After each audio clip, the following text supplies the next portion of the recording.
มูลซีเมนตาทีพีไอเสนอยอเบคู่แรกครับศึกทหารเสืออังคารที่11 พฤษภาคมที่ผ่านมาเมื่อสักครู่นี่เองครับซ้ายมือแสนเมืองน้อยลูกเจ้าพ่อมเหสักขวามือวีรพลสาพรหมพิกัด116 ปอนด์ที่เวทีลุมพินีชกกันเมื่อ3 ทุ่มที่ผ่านมานี่เองครับแล้วก็เราได้ชมในการยอดเบรกซ้ายมือนั้นวีรพลนะครับขวามือแซมสันอีสานแสนเมืองน้อยลูกเจ้าพ่อมเหสักพบกันเป็นไฟที่2นี่เป็นไฟแรกครับพบกันเมื่อวันที่30 ตุลาคม 2534 ที่เวทีราชดำเนินครับตอนนั้นพิกัด114 ปอนด์แล้วปรากฏว่าวีรพลสาพรหมครับโดนน็อกอย่างไรครับดูนะครับลูกนี้ครับแม่แซมสันนี่พอได้ออกอาการคู่ต่อสู้นี่เปลี่ยงพล้ำปั๊บนี่แกตามเช็คบินเลยครับดูครับ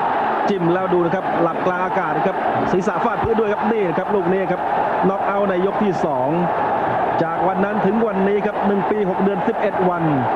วีรพลสาพรหมได้กลับมาล้างตากับแซมสันอีสานอีกครั้งหนึ่งครับที่เวทีลุมพินียกที่1ครับกรรมการบาบุสับมือว่าชกได้มวยเงินแสนครับแต่กันโดยไม่ต้องระแวงกันครับ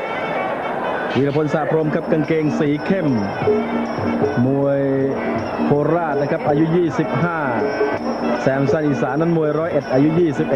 21กาดรัดกุมทั้งคู่ครับ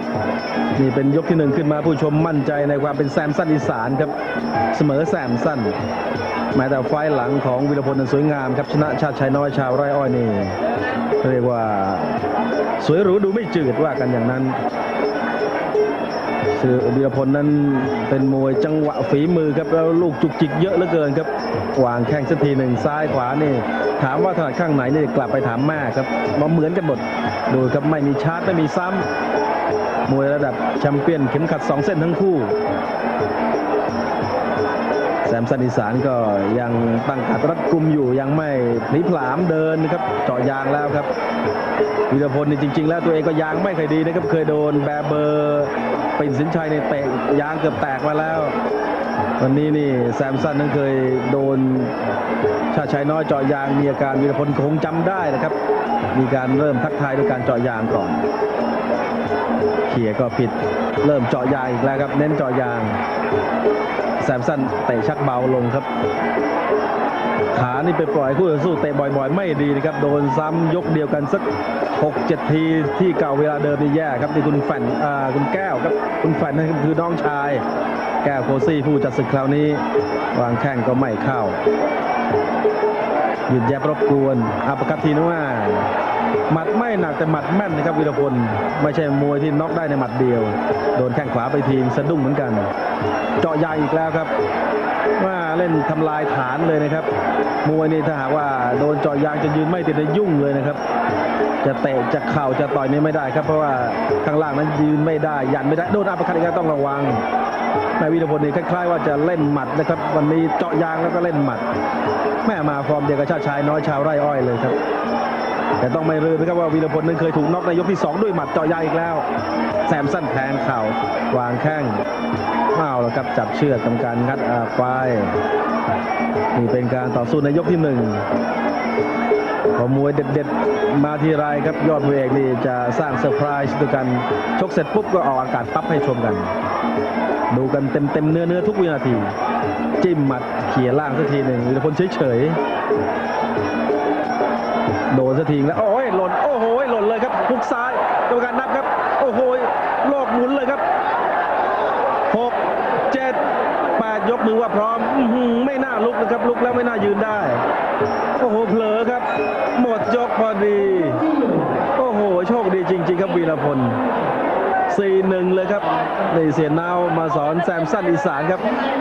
บอกเล่นในเลยครับบอกให้เล่นในเลยเพราะว่าเขาเริ่มจะอ่อนแล้วเพราะว่ามวยโดนหมัดบางทีก็แรงหมดไปเฉยๆครับ4-1ครับหมัดเดียวครับพุกซ้ายเต็มกรามครับวีรพลเกือบถูกน็อกเร็วแล้วครับไฟที่แล้วนั้นถูกน็อกยกที่2คราวนี้หลุดไปได้บุดวิดครับ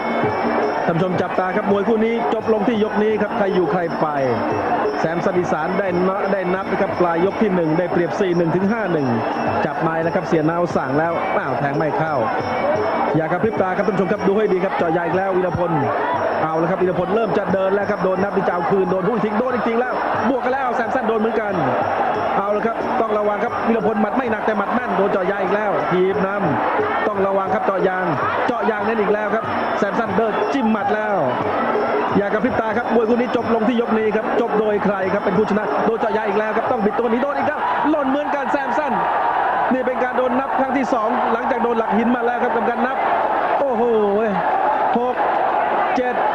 8เอาละครับคนละนับครับวีรพลเดินแล้วครับอย่าต้องระวังนะครับวีรพลมัดโดนอีกแล้วครับหล่นอีกแล้วครับแม่กรรมการประคองศีรษะดีมากเอาละครับวีรพลชูกำปั้นด้วยความมั่นใจ2 นับในยกเดียวกันครับอย่าล้มนะครับต่อไปอย่าล้มที่เทคนิคเราเอาทันทีวีรพลเดินเข้าหาล้มไม่ล้มกรรมการดูแล้วครับล้มไม่ล้มกรรมการมองแล้วครับวีรพลแม่จะบุกศอกโดนอีกแล้วเรียบร้อยครับเทคนิคน็อกเอาท์โอ้โหวีรพลตีลังกาเลยครับว่าแซมสันได้นับครับยก1แต่ยก2นั้นแพ้เทคนิคน็อกเอาท์โดน3ล้มกับ2 นับกับ1ล้มเทคนิคน็อกเอาท์โอ้โหวีรพลนี่คราวที่แล้วครับแพ้น็อกในยกที่2คราวนี้ชนะเทคนิคน็อกเอาท์ในยกที่2โอ้ไฟต่อไปนี่เยอะเลยครับมีทั้งแสนไกลหลักหินมีเยอะแล้วครับคราวนี้โอ้โหลูกนี้ครับคือแซมสันโดนหลักหินนะครับเท้าพ้นพื้นนะครับดูนะครับ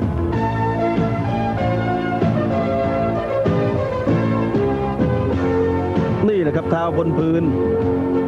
นี่เป็นนับแรกของแซมสันที่โดนนะครับแล้วก็นับที่2ก็เจอกับวีรพลสาพรหมนะครับแล้วก็แพ้เทคนิคน็อกเอาท์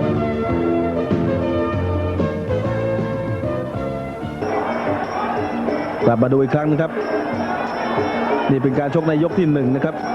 โดนลูกนี้ครับวีรพลโดนฮุกซ้ายเต็มกรามเลยครับนับแรกแม่ดูครับไม่น่าลุกนะครับจะลุกขึ้นมาแล้วนี่ประสาทการทรงตัวถูกทำลายครับดูแล้วไม่น่าลุกได้แสดงว่าฟิตมาเป๊ะจริงๆครับฟื้นทันทีเลยครับดูครับแล้วมาดูยกที่2ครับแซมสันโดนยังไงครับว่าดูครับเป็นต่อ 4-1 ถึง 5-1 ครับดูนะครับว่านับแรกโดนยังไงอัปเปอร์คัตทีหนึ่งจะกอดแทงเสียเนาสั่งให้กอดแล้วปล้ำตีแล้วครับแทงไม่ได้โดนหมัด1-2 นำเจาะยางครับเจาะไอ้พะวงวางแข้งโดนไม่โดนดูนะครับเอาละครับพุกซ้ายโดนบวกลูกนี้ครับพุกซ้ายเอียงไปแล้วแซมสันเจาะยางให้ระแวงครับให้พะวงถีบนำเน้นเจาะยางเอาละครับต่อยหลุดโดนบวกเอาละครับจับตาดูให้ดีครับว่าโดนลูกไหนครับหล่นลูกแรกเจาะยางครับโดน1-2-3โอ้โหลูก4ไม่โดนครับกรรมการบาบุคว้าได้เร็วมากครับโอ้โหยังแกว่งอยู่นะครับนี่นับแรกแล้วก็พยักหน้าด้วยสัญชาตญาณนักสู้ครับดูนะครับดูวีรพลลูกแม่นของแกเนี่ยแม่นจริงๆเจาะยางให้ระแวงครับแล้วทิ้งขวาลูกนี้เต็มวิญญาณนักสู้ครับลุกขึ้นมาแล้วก็ครั้งสุดท้ายไม่ต้องนับครับตามกติกา2 นับในยกเดียวกันครั้งที่3พอล้มก็เรียบร้อยดูครับวีรพลลูกแม่นของแกนี่เหลือเกินครับดูครับฉายเป็นชุดยืนไม่ติดแล้วนะครับพยายามจะบวกศอกแล้วลูกนี้เรียบร้อยครับไม่มีโอกาสแล้วครับแซมสันเทคนิคน็อกเอาท์ครับนี่เป็นการแพ้แบบน็อกเอาท์ครั้งแรกในชีวิตของแซมสันอีสาน